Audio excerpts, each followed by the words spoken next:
তোমার সময় প্রায় শেষ, রাফি। তোমাকে ভালোবাসার অভিনয় করতে করতে আমি ক্লান্ত। ধীরে ধীরে চোখ খুললেন মিস্টার রাফি। হাসপাতালের বিছানার পাশে দাঁড়িয়ে আছে তার স্ত্রী ময়না। বাইরে প্রবল ঝড় বইছে।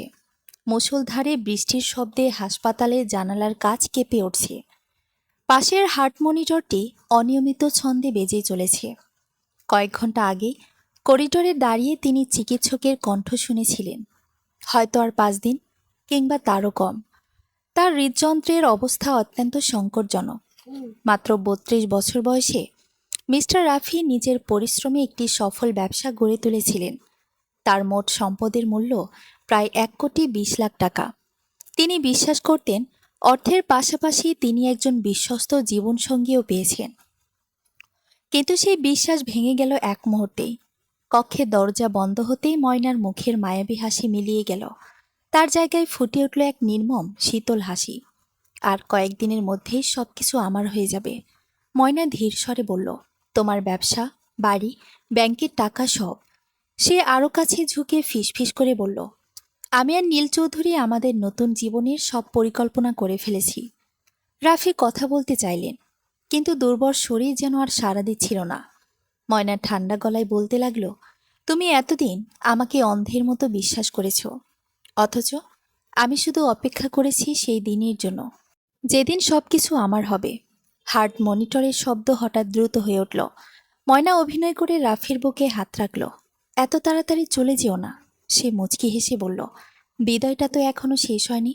ঘর থেকে বের হওয়ার আগে সে আয়নায় নিজের মুখ দেখে নিল। ঠোঁটের লিপস্টিক ঠিক করলো। তারপর রাফির কপালে একটি চুমু খেয়ে বলল, দাফনটা খুব সাধারণভাবেই হবে। অযথা টাকা নষ্ট করার কোনো মানেই নেই। সামনে তো আমার নতুন জীবন অপেক্ষা করছে। ময়না চলে যাওয়ার পর রাফি নীরবে সিলিংয়ের দিকে তাকিয়ে রইলেন। তিনি মৃত্যুর ভয়ে কাঁদছিলেন না। তিনি কাঁদছিলেন এই ভেবে যে এতদিনের প্রতিটি ভালোবাসা, প্রতিটি প্রতিশ্রুতি, প্রতিটি বিশ্বাস সবই ছিল এক ভয়ঙ্কর প্রতারণা। কয়েক মিনিট পরে এক তরুণ হাসপাতাল কর্মচারী কক্ষে ঢুকল। স্যার, আপনার কি একটু পানি লাগবে? তার নাম সোহেল রহমান। বয়স মাত্র 25। দিনে হাসপাতালে কাজ করে, রাতে অতিরিক্ত কাজ করে সে তার ছোট বোন নীলা রহমানের চিকিৎসার খরচ জোগাড় করার চেষ্টা করে। রাফি ধীরে বললেন, সোহেল, একটু কাছে এসো, তোমার সাহায্য দরকার। সোহেল সতর্ক হয়ে বলল, স্যার, যদি বেআইনি কিছু হয় তাহলে আমি পারবো না। রাফি মৃদু হেসে বললেন, এই কারণেই তো তোমাকে বিশ্বাস করেছি। তিনি সোহেলকে তার ব্যক্তিগত আইনজীবী অ্যাডভোকেট রিয়াজ হোসেনের সঙ্গে যোগাযোগ করতে বললেন। আগামীকাল সকালে আমি আমার উইল পরিবর্তন করব। প্রথমে সোহেল ভেবেছিল অসুস্থতার কারণে হয়তো রাফি আবেগের বশে এমন সিদ্ধান্ত নিচ্ছেন।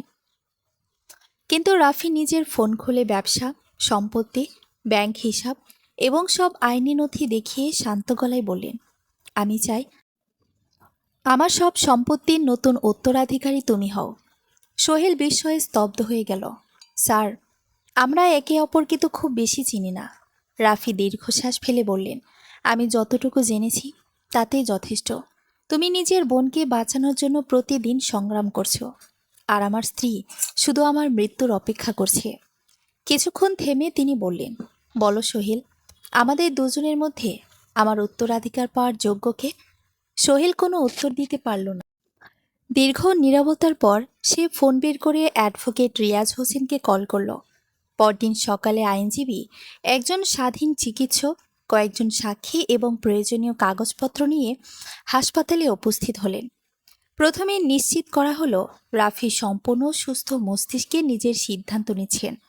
এরপর তার নতুন উইল আইনি নিয়ম করে প্রস্তুত করা হলো এবং ভবিষ্যতে কেউ যেন এটি চ্যালেঞ্জ করতে না পারে সেই ব্যবস্থাও নেওয়া হলো। হাত কাঁপলেও রাফির স্বাক্ষর ছিল দৃঢ় ও স্পষ্ট। ঠিক সেই সময় ময়না নীল চৌধুরীর সঙ্গে ভবিষ্যতের স্বপ্নে বিভোর ছিল। সে জানতই না কয়েক মুহূর্ত আগেই তাকে উইল থেকে সম্পূর্ণ বাদ দেওয়া হয়েছে। পরের দিন দুপুরের দিকে হাসপাতালের কেবিনে এক অদ্ভুত নীরবতা নেমে এসেছিল। বাইরে রাতের ঝড় থেমে গেলেও আকাশ এখনো মেঘে ঢাকা। জানালার কাচ বেয়ে বৃষ্টির শেষ কয়েক ফোঁটা ধীরে ধীরে গড়িয়ে পড়ছিল। বিছানায় আধশো অবস্থায় মিস্টার রাফি গভীর চিন্তায় ডুবেছিলেন। জীবনে প্রথমবারের মতো তিনি উপলব্ধি করলেন মানুষকে চেনা সবচেয়ে কঠিন কাজ। যে মানুষটির হাতে সে নিজের জীবন, স্বপ্ন আর ভবিষ্যৎ তুলে দিয়েছিলেন, সেই মানুষটি আজ তার মৃত্যুর অপেক্ষায় দিন গুনছে। বুকের ভেতর তীব্র যন্ত্রণা হচ্ছিল, কিন্তু সেই যন্ত্রণা আর অসুস্থ হৃদযন্ত্রের জন্য নয়, বরং বিশ্বাস ভাঙার কষ্টে। তিনি চোখ বন্ধ করতে একের পর এক স্মৃতি ভেসে উঠতে লাগল। ময়নার সঙ্গে প্রথম দেখা, পরিবারের অমতে বিয়ে, তার ছোট ছোট আবদার পূরণ, জন্মদিনে দামি উপহার, বিদেশ ভ্রমণ, নতুন বাড়ি, নতুন গাড়ি, সবকিছু যেন মুহূর্তে অর্থহীন হয়ে গেল। এত বছরের ভালোবাসা আসলে ছিল নিখুঁত অভিনয়। এই সত্য মেনে নেওয়াটাই তার কাছে সবচেয়ে কঠিন হয়ে উঠেছিল। ঠিক তখনই কেবিনে প্রবেশ করলেন অ্যাডভোকেট রিয়াজ হোসেন। তার সঙ্গে ছিলেন একজন অভিজ্ঞ চার্টার্ড অ্যাকাউন্টেন্ট এবং রাফির দীর্ঘদিনের বিশ্বস্ত ম্যানেজার কামরুল ইসলাম। দরজা ভেতর থেকে বন্ধ করে রিয়াজ নিচু স্বরে বললেন, স্যার, আপনার নির্দেশ অনুযায়ী সব কাগজপত্র প্রস্তুত করা হয়েছে। নতুন উইল আইনি প্রক্রিয়ায় সম্পন্ন হয়েছে। তবে শুধু উইল পরিবর্তন করলেই হবে না। আপনার স্ত্রীর আচরণ যদি সত্যিই পরিকল্পিত হয়ে থাকে, তাহলে ভবিষ্যতে আদালতে শক্ত প্রমাণও লাগবে। রাফি ধীরে মাথা নাড়লেন। তার চোখে তখন আর দুর্বলতা ছিল না, বরং স্পষ্ট এক দৃঢ়তা ফুটে উঠেছিল। তিনি শান্ত গলায় বললেন, আমি চাই না কেউ মিথ্যা অভিযোগে শাস্তি পাক, কিন্তু সত্য যদি এটাই হয়, তাহলে সে যেন কোনোভাবেই আমার সম্পদের মালিক হতে না পারে। রিয়াজ টেবিলের ওপর একটি ছোট ডিজিটাল ভয়েস রেকর্ডার রাখলেন। স্যার, গত রাতের একটা বিষয় জানতে চাই। আপনি কি নিশ্চিত আপনার স্ত্রী যা বলেছে তা আপনি পরিষ্কার শুনেছেন? রাফি ধীরে নিজের ফোনটি এগিয়ে দিলেন। আমি অনেকদিন ধরেই সন্দেহ করছিলাম, তাই কয়েক সপ্তাহ আগে ফোনে স্বয়ংক্রিয় কল রেকর্ডিং আর ভয়েস রেকর্ডিং চালু করেছিলাম। গতকাল সে যখন আমাকে সব কথা বলছিল, তখন ফোনটা বালিশের নিচে ছিল। পুরো কথোপকথন রেকর্ড হয়েছে। কথাগুলো শুনে রিয়াজ এবং কামরুল দুজনেই বিস্ময়ে একে অপরের দিকে তাকালেন। রেকর্ডিং চালু করা হলে ময়নার কণ্ঠ স্পষ্ট শোনা গেল। আমি আর নীল চৌধুরী আমাদের নতুন জীবনের সব পরিকল্পনা করে ফেলেছি। সেই কথাগুলো কেবিনের নীরব পরিবেশকে আরও ভারী করে তুলল। রিয়াজ রেকর্ডিংটি নিজের নিরাপদ ডিভাইসে সংরক্ষণ করে বললেন, এটি ভবিষ্যতে খুব গুরুত্বপূর্ণ প্রমাণ হতে পারে। এদিকে হাসপাতালের অন্য প্রান্তে সম্পূর্ণ ভিন্ন এক দৃশ্য চলছিল। ময়না হাতে দামি মোবাইল ফোন নিয়ে হাসপাতালের ক্যাফেটেরিয়ায় বসে নীল চৌধুরীর সঙ্গে ভিডিও কলে কথা বলছিল। তার মুখে কোনো দুঃখের ছাপ ছিল না, বরং আনন্দ আর উত্তেজনায় সে উজ্জ্বল হয়ে উঠেছিল। নীল হেসে বলল, আর কয়েকটা দিন ধৈর্য ধরো, তারপর সব কিছু আমাদের হবে। আমরা শহরের বাইরে নতুন রিসোর্টে যাব, নতুন বাড়ি কিনব, আর ব্যবসাটাও নিজের মতো চালাবো। ময়না মুচকি হেসে বলল, সব পরিকল্পনা তৈরি। রাফির অবস্থা দেখে ডাক্তাররাও আশাবাদী নয়, শুধু সময়ের অপেক্ষা। তারা বুঝতে পারেনি ঠিক পাশের টেবিলে বসে থাকা একজন মধ্যবয়স্ক ব্যক্তি তাদের কথোপকথনের কিছু অংশ স্পষ্ট শুনে ফেলেছেন। তিনি ছিলেন রাফির ব্যবসায়িক অংশীদার মাহবুব হোসেন, যিনি জরুরি কাজে হাসপাতালে এসেছিলেন। কথাগুলো তার কানে যেতেই মনে সন্দেহের বীজ জন্ম নিল। তিনি কোনো কথা না বলে নীরবে সেখান থেকে উঠে গেলেন, কিন্তু সিদ্ধান্ত নিলেন বিষয়টি অবশ্যই রাফিকে জানাবেন। অন্যদিকে সোহেল রহমান নিজের দায়িত্ব শেষ করেও হাসপাতাল ছাড়েনি। বারবার তার মনে হচ্ছিল এত বড় দায়িত্ব সে আদৌ সামলাতে পারবে তো। একজন অচেনা ধনী মানুষ কেন নিজের সমস্ত সম্পত্তি তার নামে লিখে দেবেন? সে নিজের ছোট বোন নীলা রহমানের ওয়ার্ডে গিয়ে বসে পড়ল। ক্যান্সারের চিকিৎসায় দুর্বল হয়ে পড়া নীলা ভাইয়ের মুখের দিকে তাকিয়ে বলল, ভাইয়া, তোমাকে আজ খুব চিন্তিত লাগছে। কি হয়েছে? সোহেল কিছুক্ষণ চুপ থেকে পুরো ঘটনা খুলে বলল। সব শুনে নীলা বিস্মিত হলেও শান্ত গলায় বলল, মানুষ টাকা নয়, বিশ্বাসের উত্তরাধিকার খোঁজে। হয়তো উনি তোমার ভেতরে সেই বিশ্বাসটাই দেখেছেন। কিন্তু একটা কথা মনে রেখো, এই সম্পদ যদি কখনো তোমার কাছে আসে, তাহলে সেটা শুধু নিজের জন্য নয়, মানুষের উপকারেও ব্যবহার করবে। ছোট বোনের কথাগুলো সোহেলের হৃদয়ে গভীরভাবে গেঁথে গেল। সন্ধ্যার দিকে মাহবুব হোসেন গোপনে রাফির কেবিনে এলেন। দরজা বন্ধ করে তিনি ক্যাফেটেরিয়ায় শোনা প্রতিটি কথাই খুলে বললেন। সব শুনে রাফির মুখ ফ্যাকাশে হয়ে গেলেও এবার তিনি ভেঙে পড়লেন না, বরং তার মনে হলো তিনি যে সিদ্ধান্ত নিয়েছেন সেটিই ছিল সঠিক। তিনি ধীরে বললেন, ধন্যবাদ মাহবুব ভাই। আমি যদি সত্যিটা না জানতাম তাহলে মৃত্যুর পর আমার পরিশ্রমের সবকিছু ভুল মানুষের হাতে চলে যেত। মাহবুব দীর্ঘশ্বাস ফেলে বললেন, শুধু সম্পত্তি নয় রাফি, তোমার প্রতিষ্ঠানে হাজার মানুষের রুটি রুজি জড়িয়ে আছে। ভুল মানুষের হাতে গেলে সব ধ্বংস হয়ে যাবে। রাত নামতেই হাসপাতালের করিডোর আবার নিস্তব্ধ হয়ে গেল, কিন্তু সেই নীরবতার আড়ালে অদৃশ্যভাবে শুরু হয়ে গেল এক নতুন লড়াই। একদিকে ছিল লোভ, প্রতারণা আর ষড়যন্ত্র, অন্যদিকে সত্য, ন্যায় আর বিশ্বাস। রাফি জানতেন না তিনি বাঁচবেন কিনা, কিন্তু একটি বিষয় তিনি নিশ্চিত করেছিলেন, মৃত্যুর পরেও যেন অন্যায় জয়ী না হয়।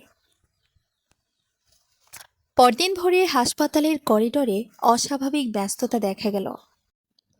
নার্সরা দ্রুত এক কেবিন থেকে আরেক কেবিনে ছুটে বেড়াচ্ছেন, চিকিৎসকেরা রোগীদের খোঁজ নিচ্ছেন, আর জানালার বাইরে রাতভর বৃষ্টির পর ভেজা আকাশে ধীরে ধীরে সূর্যের আলো ফুটে উঠছে।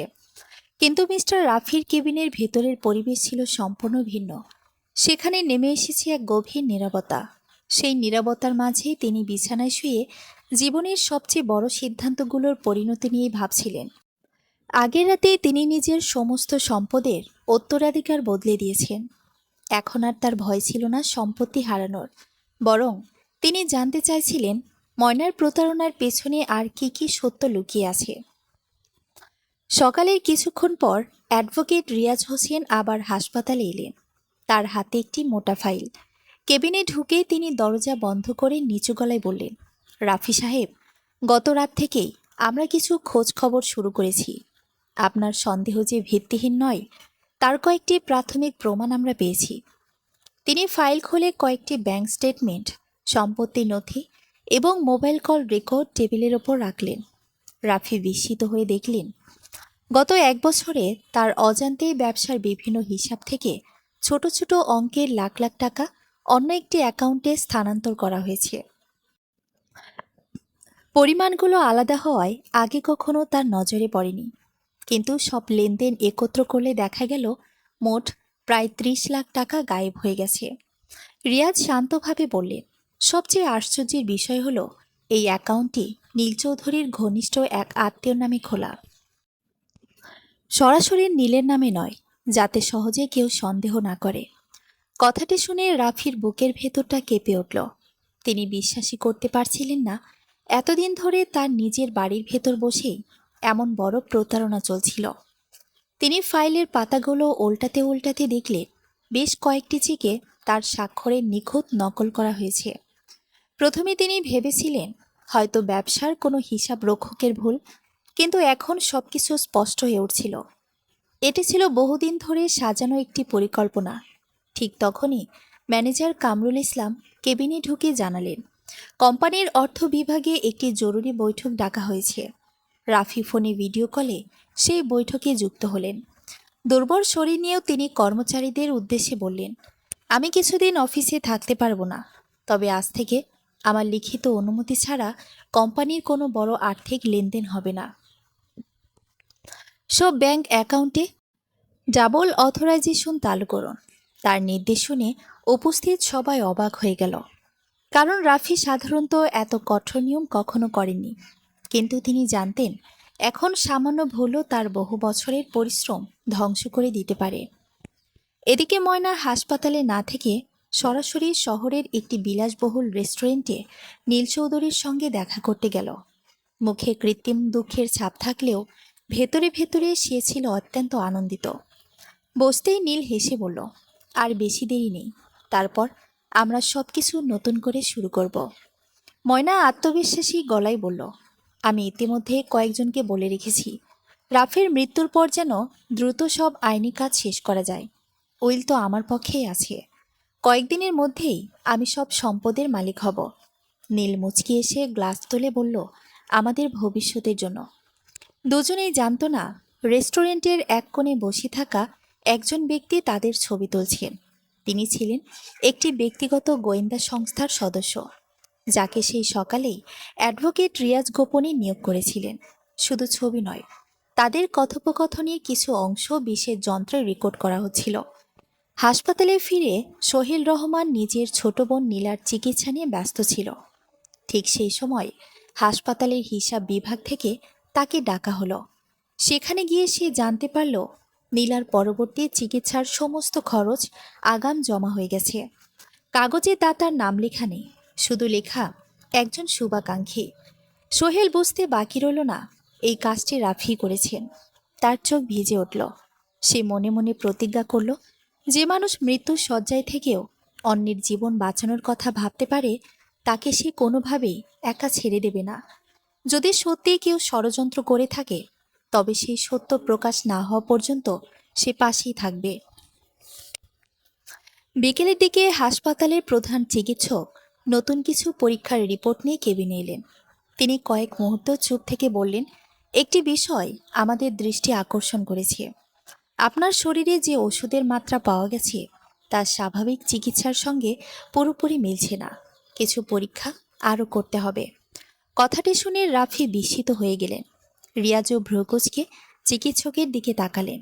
চিকিৎসক যোগ করলেন, এখনই নিশ্চিন্তে কিছু বলছি না, তবে যদি বাইরের কোনো ঔষধ বা পদার্থ নিয়মিত আপনার শরীরে প্রবেশ করে থাকে তাহলে তার প্রমাণ পরীক্ষায় ধরা পড়তে পারে।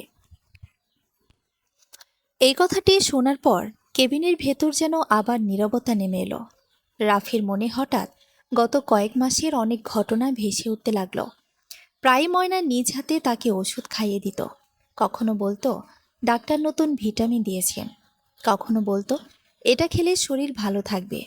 তিনি কখনো সন্দেহ করেননি, কিন্তু আজ চিকিৎসকের কথার পর তার বুকের ভেতর শীতল এক ভয় নেমে এলো।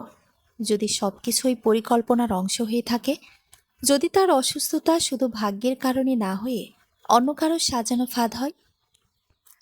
রাত গভীর হতেই ব্যক্তিগত গোয়েন্দা অ্যাডভোকেট রিয়াজের ফোনে একটি বার্তা পাঠালেন। বার্তার সঙ্গে ছিল কয়েকটি ছবি এবং একটি ছোট অডিও ক্লিপ। ছবিতে দেখা যাচ্ছে ময়না এবং নীল একই টেবিলে বসে ভবিষ্যতের পরিকল্পনা করছে, আর অডিওতে ভেসে আসছে নীলের কণ্ঠ, যতক্ষণ পর্যন্ত সে বেঁচে আছে ততক্ষণ আমাদের সাবধানে থাকতে হবে। রিয়াজ অডিওটি শুনে ধীরে ফোনের স্ক্রিন বন্ধ করলেন। তার চোখে তখন আর কোনো সন্দেহ ছিল না। তিনি নিচু গলায় শুধু একটি কথাই বললেন, এখন সত্য প্রকাশের সময় খুব বেশি দূরে নয়। কিন্তু তার আগে আমাদের জানতে হবে রাফির অসুস্থতা কি সত্যি প্রাকৃতিক, নাকি এর পেছনে লুকিয়ে আছে আরও ভয়ঙ্কর এক ষড়যন্ত্র। রাত প্রায় 11:30। হাসপাতালের অধিকাংশ আলো নিভিয়ে দেওয়া হয়েছে। করিডোর জুড়ে শুধু জরুরি বিভাগের নীলাভ আলো জ্বলছে। দূরে কোথাও নার্সদের মৃদু কথোপকথনের শব্দ ভেসে আছে। কেবিনে শুয়ে থাকা মিস্টার রাফির চোখে আর ঘুম নেই। চিকিৎসকের বলা কথাগুলো বারবার তার কানে বাজছিল। আপনার শরীরে যে ওষুধের মাত্রা পাওয়া গেছে তা স্বাভাবিক নয়। কথাটা যতই ভাবছিলেন ততই তার মনে গত কয়েক মাসের অসংখ্য ছোট ছোট ঘটনা ফিরে আসছিল।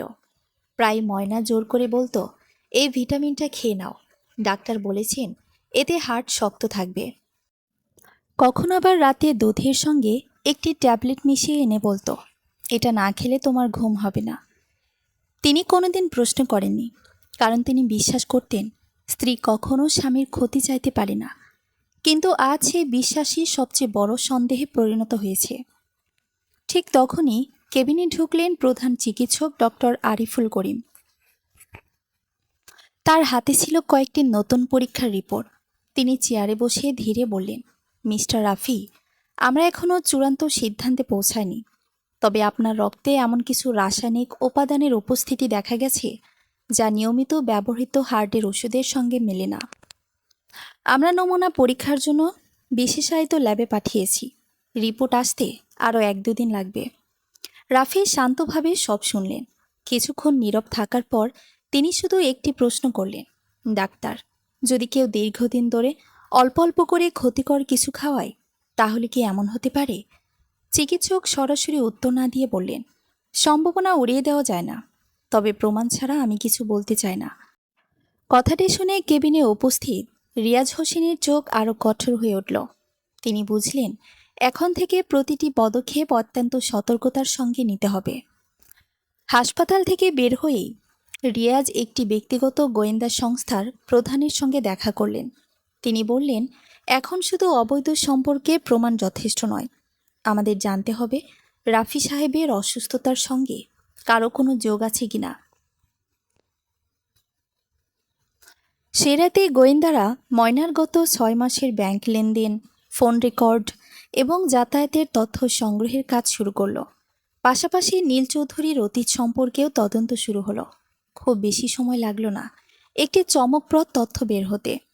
নীলের বিরুদ্ধে কয়েক বছর আগে এক ব্যবসায়ীকে প্রতারণার অভিযোগ উঠেছিল। পর্যাপ্ত প্রমাণের অভাবে মামলা এগোয়নি, কিন্তু তার নাম তখন থেকেই সন্দেহভাজনদের তালিকায় ছিল। রিয়াজ বুঝলেন, এই মানুষটি সাধারণ প্রতারক নয়, সে অত্যন্ত পরিকল্পিতভাবে কাজ করে। অন্যদিকে ময়না তখনও কিছুই টের পায়নি। পরদিন সকালে সে হাসপাতালের কেবিনে ঢোকার আগেই আয়নার সামনে দাঁড়িয়ে নিজের চোখে কৃত্রিম কান্নার ছাপ তৈরি করল। ব্যাগ থেকে আই ড্রপ বের করে কয়েক ফোঁটা চোখে দিল, যাতে চোখ লাল দেখায়। তারপর মুখে বিষণ্ণ ভাব এনে ধীরে ধীরে কেবিনে প্রবেশ করল। রাফির হাত ধরে সে কাদার অভিনয় শুরু করল। তুমি দ্রুত সুস্থ হয়ে ওঠো, তোমাকে ছাড়া আমি বাঁচব কিভাবে? সে ফুপিয়ে ফুপিয়ে বলছিল। কিন্তু এবার রাফি আর আগের মতো আবেগপ্রবণ হলেন না। তিনি শান্ত চোখে শুধু স্ত্রীর অভিনয় দেখছিলেন। তার মনে হচ্ছিল, একজন মানুষ এত নিখুঁতভাবে কিভাবে মিথ্যা অভিনয় করতে পারে। ময়না যখন তার মাথায় হাত বুলিয়ে দিচ্ছিল, তখন রাফির মনে পড়ে যাচ্ছিল সেই রাতের প্রতিটি শব্দ। আর কয়েকদিনের মধ্যেই সবকিছু আমার হয়ে যাবে। কিছুক্ষণ পর ময়না কেবিন থেকে বেরিয়ে করিডোরে এসে নীলকে ফোন করল। নিচু গলায় বলল, একটা সমস্যা হয়েছে। ডাক্তাররা বারবার নতুন নতুন পরীক্ষা করছে। বিষয়টা আমার ভালো লাগছে না। নীল কিছুক্ষণ চুপ করে থেকে বলল, ভয় পেও না, তারা কিছুই প্রমাণ করতে পারবে না। তুমি শুধু স্বাভাবিক আচরণ করো। আর মনে রেখো, যতক্ষণ পর্যন্ত উইলের কাগজ হাতে না পাচ্ছ, ততক্ষণ কোনো ভুল করা যাবে না। ময়না নিশ্চিন্ত হয়ে ফোন কেটে দিল।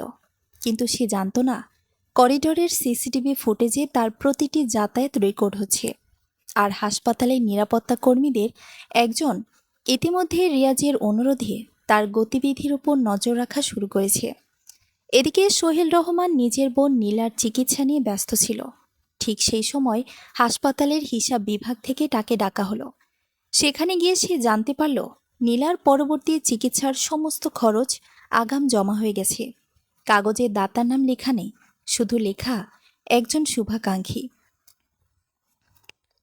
সোহেল বুঝতে বাকি রইল না এই কাজটি রাফি করেছেন। তার চোখ ভিজে উঠল। সে মনে মনে প্রতিজ্ঞা করল, যে মানুষ মৃত্যু শয্যায় থেকেও অন্যের জীবন বাঁচানোর কথা ভাবতে পারে, তাকে সে কোনোভাবেই একা ছেড়ে দেবে না।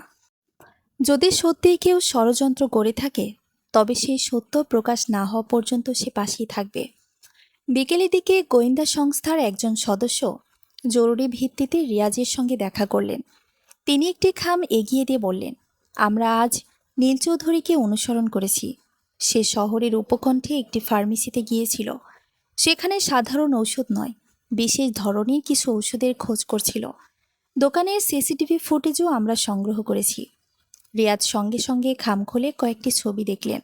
ছবিতে স্পষ্ট দেখা যাচ্ছে নীল একজন বিক্রেতার সঙ্গে দীর্ঘক্ষণ কথা বলছে এবং একটি ছোট প্যাকেট নিয়ে বের হচ্ছে। যদিও প্যাকেটের ভেতরে কি ছিল তা বোঝা যাচ্ছে না, তবুও ঘটনাটির সন্দেহ আরও গভীর করে তুলল। রাত নেমে আসতেই রাফি আবার একা হয়ে গেলেন। জানালার বাইরে তাকিয়ে তিনি ভাবছিলেন, হয়তো তিনি মৃত্যুর খুব কাছাকাছি, কিন্তু এবার তার ভয় নিজের জন্য নয়। তিনি শুধু চান সত্য যেন প্রকাশ পায়। ঠিক তখনই তার ফোনে একটি বার্তা এলো। বার্তাটি পাঠিয়েছেন রিয়াজ।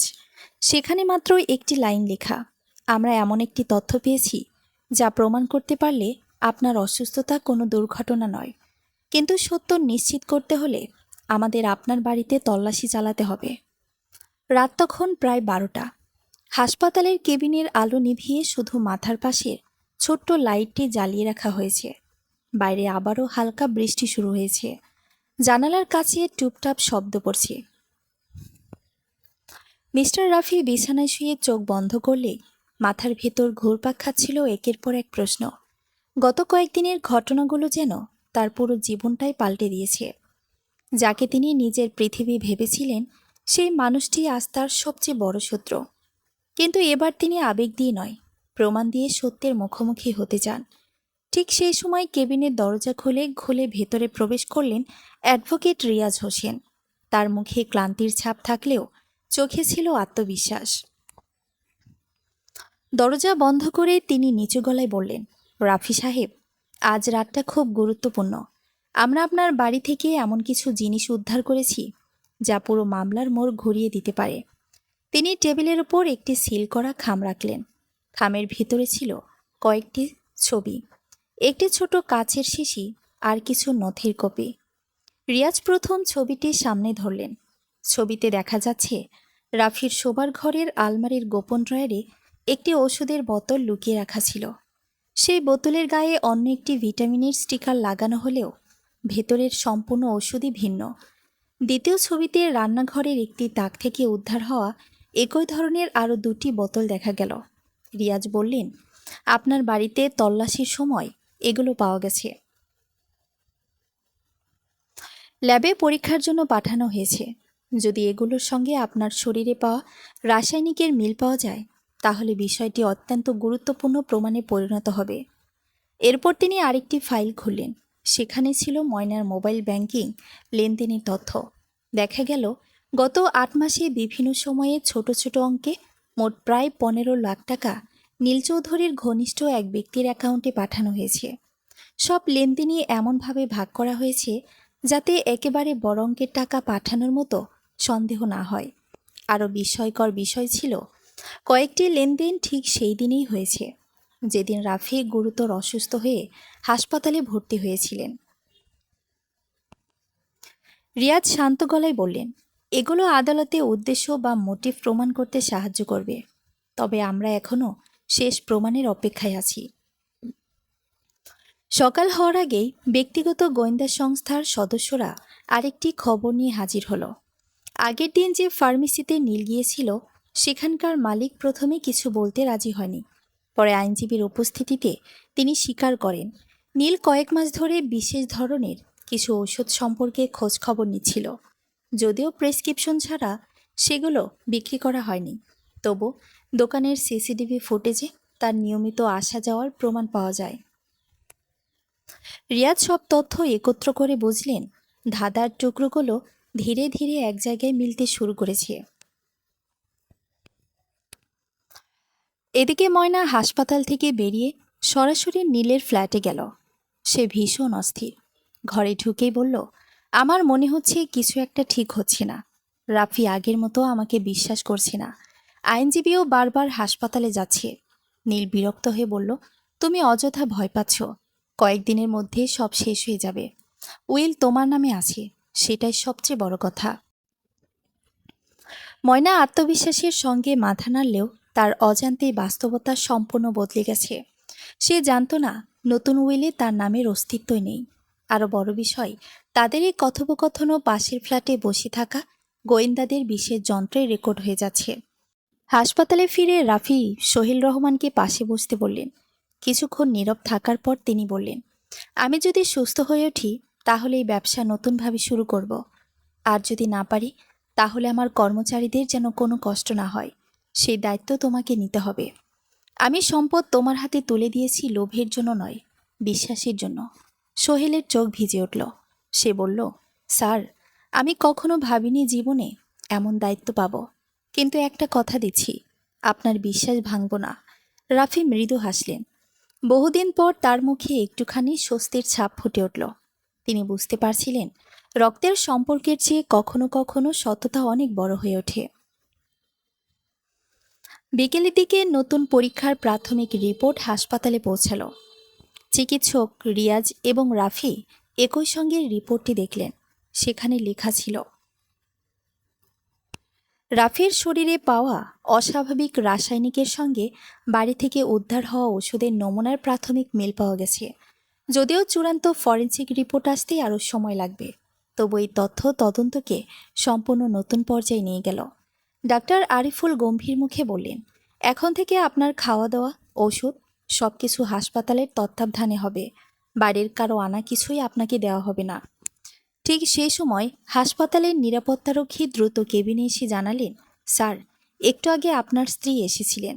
আপনি ঘুমাচ্ছেন শুনে তিনি চুপি চুপি আপনার কেবিনে ঢোকার চেষ্টা করেছিলেন, কিন্তু আমরা তাকে ভেতরে যেতে দিইনি। তখন তিনি খুব অস্থির হয়ে দ্রুত হাসপাতাল ছেড়ে চলে যান। রিয়াজ আর রাফি একে অপরের দিকে তাকালেন। দুজনেরই মনে একই প্রশ্ন জাগল, ময়না কি শুধু স্বামীর খবর নিতে এসেছিল, নাকি অন্য কোনো উদ্দেশ্য ছিল? রিয়াজ ধীরে মোবাইল বের করে একটি নম্বরে ফোন করলেন। ইন্সপেক্টর সাহেব, সময় এসে গেছে। আগামীকাল সকালে আমরা তাদের এমন একটি ফাঁদে ফেলব যেখান থেকে সত্য লুকানোর আর কোনো সুযোগ থাকবে না। পরদিন সকাল ৮টা। হাসপাতালের সামনে কয়েকটি গাড়ি এসে থামল। একটি গাড়ি থেকে নামলেন অ্যাডভোকেট রিয়াজ হোসেন, আরেকটি থেকে সাদা পোশাকের কয়েকজন তদন্ত কর্মকর্তা। সবকিছু এতটাই গোপনে করা হচ্ছিল যে হাসপাতালের সাধারণ কেউই বিষয়টি বুঝতে পারল না। রিয়াজ সরাসরি রাফির কেবিনে ঢুকে দরজা বন্ধ করলেন। তার মুখে দীর্ঘদিন পর স্বস্তির হাসি। তিনি বললেন, সব প্রস্তুত, আজই সত্য প্রকাশের দিন। শুধু আপনাকে ধৈর্য ধরে আমাদের পরিকল্পনা অনুযায়ী চলতে হবে। রাফি ধীরে মাথা নাড়লেন। কয়েকদিনের চিকিৎসায় তার শারীরিক অবস্থার সামান্য উন্নতি হয়েছে। তিনি এখন কিছুটা সময় বসে কথা বলতে পারেন। চিকিৎসকরাও জানিয়েছে তার জীবন আর ততটা ঝুঁকির মধ্যে নেই। এই খবরটি ইচ্ছা করে গোপন রাখা হয়েছে, যাতে ময়না এবং নীল কিছুই বুঝতে না পারে। সকাল 10টার দিকে হাসপাতালের এক কর্মচারী ময়নাকে ফোন করে জানালো, ম্যাডাম, ডাক্তার বলেছেন রাফি সাহেবের অবস্থা আবারও খারাপের দিকে গেছে। আপনি যত দ্রুত পারেন হাসপাতালে চলে আসুন। খবরটি শুনে ময়না উদ্বিগ্ন হওয়ার ভান করলেও ভেতরে ভেতরে যেন স্বস্তির নিঃশ্বাস ফেলল। সে সঙ্গে সঙ্গে নীলকে ফোন করল। নীল নিচু গলায় বলল, আজই সব শেষ হতে পারে। হাসপাতালে যাও, কিন্তু নিজেকে সামলে রেখো, কোনো রকম উত্তেজনা দেখাবে না। ময়না দ্রুত হাসপাতালে রওনা দিল, কিন্তু সে জানত না তার ফোনের প্রতিটি কল আইনগত অনুমতি নিয়ে ইতিমধ্যে তদন্ত দলের নজরদারিতে রয়েছে। হাসপাতালে পৌঁছে ময়না দেখল কেবিনের বাইরে কয়েকজন চিকিৎসক দাঁড়িয়ে আছেন। তাদের গম্ভীর মুখ দেখে সে আরও নিশ্চিত হয়ে গেল যে রাফি হয়তো মৃত্যুর খুব কাছাকাছি। সে কেবিনে ঢুকে দেখল রাফি চোখ বন্ধ করে শুয়ে আছেন। পাশে হার্ট মনিটরের শব্দ ধীর গতিতে বাজছে। ময়না চারদিকে একবার তাকিয়ে নিশ্চিত হলো ঘরে আর কেউ নেই। তারপর ধীরে ধীরে বিছানার কাছে গিয়ে নিচু গলায় বলল, শেষ পর্যন্ত অপেক্ষা শেষ হতে চলেছে। তুমি যদি আজ চলে যাও তাহলে কাল থেকেই সব কিছু বদলে যাবে। সে ঠোঁটে একটুখানি হাসিয়ে নিয়ে আরও বলল, তোমার ব্যবসা, বাড়ি, ব্যাংকের টাকা সবই আমার হবে। তারপর আমি আর নীল এমন একটা জীবন শুরু করব যা তুমি কল্পনাও করতে পারবে না। ময়না বুঝতে পারেনি কেবিনের দেয়ালে নতুন করে লাগানো ধোঁয়া শনাক্তকারী যন্ত্রের ভেতরে একটি ক্ষুদ্র অডিও রেকর্ডার বসানো হয়েছে। তার প্রতিটি শব্দ পরিষ্কারভাবে রেকর্ড হচ্ছিল। শুধু তাই নয়, কেবিনের বাইরে কন্ট্রোল রুমে বসে রিয়াজ, তদন্ত কর্মকর্তা আর হাসপাতালের পরিচালক সরাসরি সেই অডিও শুনছিলেন। রিয়াজ শান্তভাবে বললেন, আরও কিছুক্ষণ অপেক্ষা করুন, ওকে নিজের বিরুদ্ধে কথা বলতে দিন। এদিকে নীল হাসপাতালের কাছের একটি কফি শপে বসেছিল। তার ধারণা আজ সব শেষ হয়ে যাবে। সে মোবাইল খুলে একটি সম্পত্তি বিক্রয় প্রতিষ্ঠানের সঙ্গে কথা বলছিল। বাড়িটা দ্রুত বিক্রি করতে চায়। মালিকানা আমাদের হাতে এলেই কাজ শুরু হবে। ফোনের ওপাশ থেকে নানা প্রশ্ন করা হচ্ছিল। নীল আত্মবিশ্বাসের সঙ্গে সব উত্তর দিচ্ছিল, কিন্তু সে বুঝতে পারেনি কফি শপের অপর টেবিলে বসে থাকা একজন তদন্ত কর্মকর্তা তাদের কথোপকথন নীরবে রেকর্ড করছেন। ঠিক তখনই হাসপাতালের কেবিনে এক নাটকীয় ঘটনা ঘটল। এতক্ষণ চোখ বন্ধ করে শুয়ে থাকা রাফি ধীরে ধীরে চোখ খুললেন। তার কণ্ঠ দুর্বল হলেও স্পষ্ট ছিল। তিনি শান্তভাবে বললেন, তোমার কথা শেষ হয়েছে ময়না। মুহূর্তের মধ্যে ময়নার মুখের রং ফ্যাকাশে হয়ে গেল। তার মনে হলো যেন মৃত মানুষ হঠাৎ জীবিত হয়ে কথা বলছে। সে এক পা পিছিয়ে গিয়ে তোতলাতে লাগলো, তুমি তুমি জেগে আছো? রাফি ধীরে উঠে বসলেন। তার চোখে এবার আর কষ্ট ছিল না, ছিল শুধুই হতাশা। তিনি বললেন, হ্যাঁ, আমি জেগে আছি। আর তোমার আসল চেহারাটাও আজ পুরোপুরি দেখে ফেললাম। ময়না কিছু বলার আগেই কেবিনের দরজা খুলে গেল। ভেতরে ঢুকলেন অ্যাডভোকেট রিয়াজ, তদন্ত কর্মকর্তা, হাসপাতালের পরিচালক আর দুইজন সাক্ষী। রিয়াজ টেবিলের উপর একটি ছোট স্পিকার রাখলেন। তারপর কয়েক মিনিট আগে রেকর্ডটি চালু করলেন। ঘরের ভেতর স্পষ্ট ভেসে উঠল ময়নার নিজের কণ্ঠ। তুমি যদি আজ চলে যাও তাহলে কাল থেকে সব কিছু বদলে যাবে। আমি আর নীল নতুন জীবন শুরু করব। নিজের কণ্ঠ শুনেই ময়নার হাত থেকে মোবাইল ফোন মেঝেতে পড়ে গেল। সে বুঝে গেল সে নিজের বিরুদ্ধে সবচেয়ে বড় প্রমাণ দিয়ে ফেলেছে। ঠিক সেই সময় আরেকজন কর্মকর্তা দ্রুত কেবিনে ঢুকে জানালেন, স্যার, নীল চৌধুরীকেও আটক করা হয়েছে। তার গাড়ি থেকে বেশ কিছু গুরুত্বপূর্ণ নথি, একাধিক ভুয়া ব্যাংক হিসাবের কাগজ এবং নগদ টাকা উদ্ধার হয়েছে। খবরটি শুনে ময়না আর নিজেকে সামলাতে পারল না। সে কাঁদতে কাঁদতে রাফির সামনে হাঁটু গেড়ে বসে পড়ল। আমি ভুল করেছি, আমাকে একবার ক্ষমা করে দাও। নীল আমাকে সবকিছু করতেই বাধ্য করেছে। আমি লোভে পড়ে গিয়েছিলাম। রাফি দীর্ঘক্ষণ তার দিকে তাকিয়ে রইলেন। যে মানুষটিকে একদিন নিজের জীবনের সবচেয়ে আপন বলে বিশ্বাস করেছিলেন, আজ সেই মানুষটি নিজের অপরাধ ঢাকতে অন্যের উপর দোষ চাপানোর চেষ্টা করছে। তিনি শান্ত গলায় শুধু একটা কথাই বললেন, বিশ্বাস একবার ভেঙে গেলে ক্ষমা করা যায়, কিন্তু সেই বিশ্বাস আর কোনোদিন ফিরে আসে না। তদন্ত কর্মকর্তার সামনে এগিয়ে এসে বললেন, ময়না, আপনাকে আর্থিক প্রতারণা, জালিয়াতির ষড়যন্ত্র এবং তদন্তের সহযোগিতার জন্য আমাদের সঙ্গে যেতে হবে। পরবর্তী অভিযোগগুলো ফরেনসিক রিপোর্টের ভিত্তিতে নির্ধারণ করা হবে।